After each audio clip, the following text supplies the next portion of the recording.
Then there is Horizon Worlds, which is where you can build worlds and jump into them with people.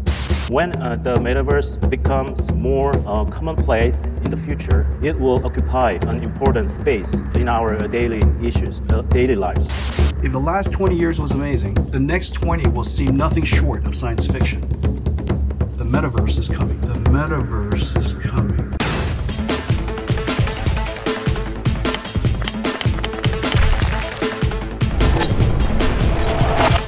안녕하세요. 오늘은 다가갈수록 멀어지는 것만 같은 메타버스에 대해 이야기해 볼게요. 마이크로소프트의 CEO인 사티아 나델라는 디지털 세계와 물리적 세계가 결합함에 따라 완전히 새로운 플랫폼 계층을 만들고 있다며 그것이 메타버스라고 설명하고 있어요. 미국 내 메타버스 최고 전문가로 꼽히는 매튜 볼은 메타버스를 메인프레임, PC, 모바일 컴퓨팅의 뒤를 이을 제사의 물결이라고 표현했어요. 뭔 소린지 모르겠지만 되게 멋져요. 오늘 이야기는 겉모습과 다르게 아무것도 아닌 이야기가 될 수도 있고 몰랐을 때보다 오히려 찝찝해지는 이야기가 될 수도 있어요. 하지만 화상 같은 미래의 이야기 같아도 지금 현재의 이야기이기에 한번 해보려고 해요. 메타버스란 가상 초월을 뜻하는 메타와 현실 세계를 뜻하는 유니버스의 합성어예요. 쉽게 말해 가상세계나 초월한 세상이라고 볼 수 있는데요. 가상세계라고 하면 이거 이미 있는 거 아냐? 라고 할 수도 있고 초월한 세상이라고 하면 너무 뜬구름 잡는 이야기라고 할 수도 있죠. 메타버스란 미국의 유명 소설가 닐 스티븐슨이 1992년 발표한 스노우 크래쉬라는 소설에서 처음 사용한 용어로 알려져 있는데요. 가상세계지만 현실과 동떨어진 공간이 아닌 ICT 기술을 활용한 가상과 현실이 융합된 세계란 거예요. ICT는 또 뭔가요? ICT는 IT의 확장된 개념이라고 볼 수 있는데 인간과 인간 사이의 연결뿐만 아니라 인간과 사물, 사물과 사물의 연결도 가능하게 해주죠. 지금 저들이 열광하는 대상은 사람이 아니에요. 일본의 크립톤 퓨처 미디어가 2007년 발매한 음원인데 그 음원과 가상의 캐릭터를 ICT 기술을 활용해 가상이지만 현실인 콘서트를 만들어낸 거죠. 이처럼 메타버스는 가상과 현실을 명확히 구분짓지 않은 공간인 거예요. 쉬운 것 같으면서도 너무 헷갈려요. 사실 메타버스란 말이 어떤 명확한 정의를 내릴 수 있는 용어 같지만 여기저기에 흩어져 있는 디지털 미래의 조각들을 억지로 끼워 맞춘 수준이에요. 이에 기술연구단체 ASF는 조금 더 명확하게 다가가고자 4가지 유형으로 나눴어요. 첫 번째는 증강현실 세계예요. AR이라고 불리는 증강현실은 현실의 이미지나 배경에 3차원 가상 이미지를 입혀서 하나의 영상으로 보여주는 기술인데요. 몇 년 전 전 세계를 들썩이게 했던 포켓몬고가 대표적인 증강현실 기반 게임이에요. 다소 낯선 증강현실 게임에 너무나 익숙한 캐릭터가 만나 돌풍을 일으켰었죠. 증강현실은 독특한 마케팅으로도 활용돼요. 내가 지금 있는 공간에 가상세계가 합쳐지니 주목도가 높을 수밖에 없겠죠? 두 번째는 라이프로깅 세계예요. 라이프로깅이란 라이프와 로그의 합성어인데요.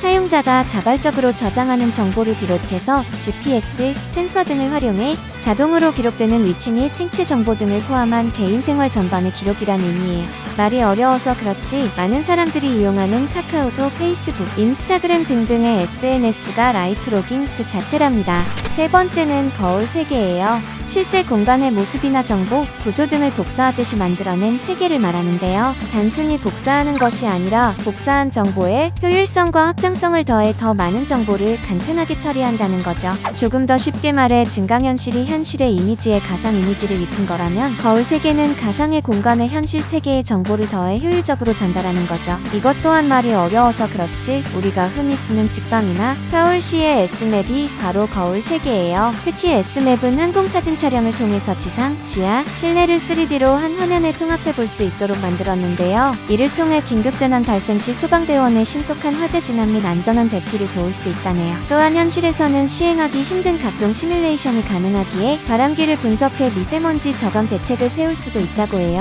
마지막 네 번째는 앞에서 언급했던 가상세계예요. 메타버스를 가장 쉽게 설명할 수 있는 개념이죠. 왜냐면 가상세계는 공간, 시대, 문화, 제도 등 모든 것이 새롭게 만들어질 수 있는 자유로운 세계인데요. 뭔가 딱 생각나는 것이 있죠? 바로 MMORPG예요. 그 안에서는 그 게임만의 공간, 시대, 계급, 화폐가 있는 자유로운 세계이기 때문이죠. 이렇게 네 가지로 분류한 개념이 명확히 메타버스라고 말할 수는 없어요. 2006년 IT 전문가들과 게임 제작자들이 참여한 회담의 결론을 정리해 발표한 건데요. 지금도 메타버스의 존재에 대해 전문가들의 의견이 엇갈리므로 16년 전의 발표는 참고만 하는 게 좋을 듯해요. 근데 들어보면 이미 익숙한 것들인데 왜 최근에야 이슈가 되고 있는 거죠? 맞아요. 우리에게 너무나 익숙한 MMORPG는 1997년 울티마 온라인으로 인해 그 이름이 생기긴 했지만 그 근원을 찾아가 보면 1985년 만들어진 아일랜드 오브 캐스마인 걸 알 수 있죠. 무려 40년 가까이 된 MMORPG가 사실은 메타버스였다고? 라는 의문이 들 수 있어요. 사실 메타버스란 용어가 30년 전인 1992년 한 소설책에 처음 등장했던 것처럼 전혀 새로울 것 없는 이야기들인 거예요. 보통 세상을 바꿀 만한 획기적인 변화들은 환호 속에 시작했든 회의적인 시선 속에 시작했든 우리의 일상 속에 자리 잡고 결국 이거였구나 명확한 깨달음을 줘요. 하지만 메타버스는 그래서 도대체 그게 뭔데? 라는 의문투성이죠. 이는 언론의 영향이 크다고 생각해요. 화제성만 쫓는 인터넷 언론의 특성상 대중들이 클릭할 만한 기사 제목이 가장 중요하겠죠? 화제성 높은 메타버스가 클릭을 유도하기엔 제격인 아이템이고 크게 관련 없는 기사 여기저기 붙이다 보니 대중들의 혼란만 가중시킨 거죠.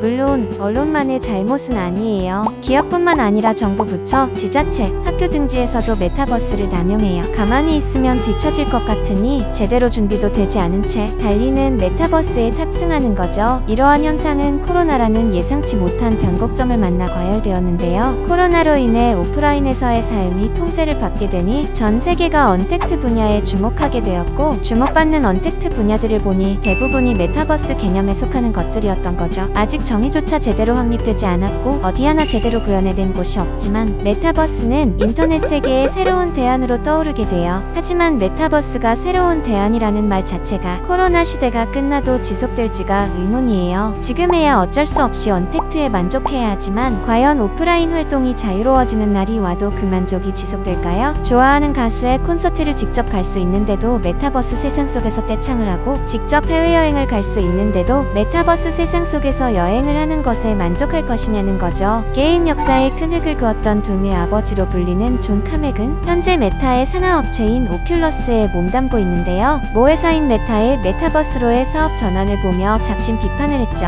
I have been pretty actively arguing against every single metaverse effort that we have tried to spin up internally in the company from even pre-acquisition times. 미국 유명 게임 잡지인 PC게이머는 메타버스는 헛소리라며 메타버스는 이미 인터넷이라고 불리고 있는데 뜬금없는 메타버스라며 조롱에 가까운 입장을 보였어요. 많은 사람들의 우려와 따가운 시선 그리고 포스트 코로나 시대에도 지속될 수 있을까? 라는 리스크는 뒷전인 채 국내외 수많은 기업들이 메타버스에 달려들어 거품만 일으키는 거 아닐까요? 실제로 메타버스의 대표 기업이라고 할 수 있는 로블록스는 메타버스 열풍을 타고 주가가 2배 가까이 뛰었지만 명확한 미래를 제시하지 못한 채 부진한 실적과 함께 주가가 곤두박질 쳤어요. 애플의 사생활 보호 강화 조치와 다른 경쟁 플랫폼과의 경쟁 심화로 위기를 맞은 페이스북도 사명까지 메타로 변경하며 위기를 타개하기 위해 노력 중이지만 명확하지 않은 미래에 많은 투자를 해야 하며 그 위기감이 주가에 그대로 반영됐어요. 이들의 행보에 피해를 보는 건 애꿎은 개미 투자자들인 거죠. 이는 마치 닷컴 버블을 연상시키기도 해요. 새로 생긴 기업 이름에 닷컴, 테크를 붙이는 게 유행이던 90년대 말 많은 사람들이 사업 내용도 잘 모르고 이런 회사에 뭉칫돈을 투자했었죠. 특히 무료 인터넷 전화 사업을 내세운 새로운 기술은 상장 6개월 만에 150배 가까이 폭등해 당시 대기업 4곳의 시총을 합친 것보다 높았어요. 삼성조차 이 회사의 세계시장 진출에 협력하겠다고 러브콜까지 보내는 상황이었어요. 하지만 창대했던 이상과는 다르게 과다한 확장과 사업 모델 부재로 주가 폭락을 맞으며 자취를 감추게 돼요. 물론 지금의 메타버스 열풍을 무작정 닷컴 버블쯤으로 치부하는 건 무리죠. 미지의 영역에 발들이는 게 위험하고 주위에서 다 말리는 일이더라도 결국엔 먼저 발을 내디딘 이들이 개척자가 되고 시장을 선점할 수 있는 것이니까요. 훗날 뒤돌아봤을 때 저때 뛰어들었어야 했는데라고 할 수 있는 세상이 올 수도 있고 제2의 닷컴 버블로 기억되는 세상이 올 수도 있어요. 확실한 건 기업이나 정부부터 단순히 유행을 따라가는 것이 아닌 현실 가능한 프로젝트인지 제대로 된 수익 구조를 갖췄는지를 명확히 할 필요가 있다는 거죠. 대중들의 메타버스가 뭔데? 라는 궁금증을 단순히 급격한 변화로 인한 혼란으로 포장하는 것은 수십 년째 조용히 성장해오던 실체에 대한 신뢰 아닐까요? 메타버스가 뭐냐라는 질문보다는 왜 메타버스인 거죠라는 질문에 명확한 답을 해주길 기대해보면서 이번 영상을 마칠게요. 영상이 도움이 되셨다면 구독과 좋아요 부탁드려요.